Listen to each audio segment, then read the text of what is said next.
Zoezi letu la 4 ni chromatic scale bado.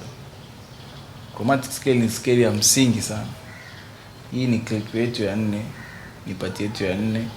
Tunaendelea kuangalia kuhusu chromatic scale. So kwenye zoezi hili emphasis yetu itakuwa kuchambua hizi note kwenye chromatic scale. Kwa hiyo haitofautiani sana ile ya kwanza, ila huku tutakuwa tuna emphasize na subdivision ya note kwa kadri tutakavyoweza. Kwa mfano, tulikuwa tunapiga, si ndio?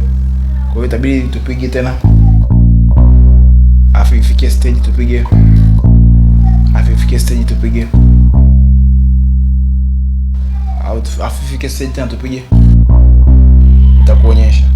Kwa hiyo kwenye mazoezi yako ya ile zoezi unaanza kama tulivyoanza mwanzo kwenye ile chromatic tuliyofanya mara ya kwanza.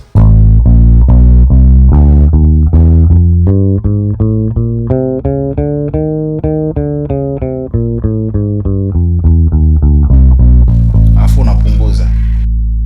Unaacha hiki kidole na hapa.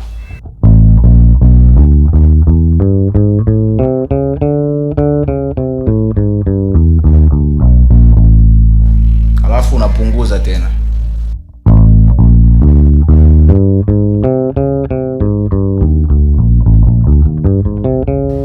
Alafu tunakuja kwenye hivi vitatu vilivyobaki kwa sababu tukuvifanyia bila hiki, tunapunguza hiki.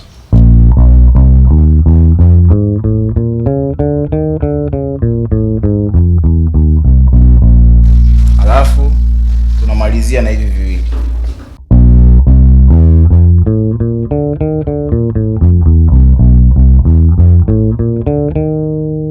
Kama uta notice ukiwa unafanya hili zoezi, utagundua tukianza kufika kwenye vidole vitatu kuna changamoto.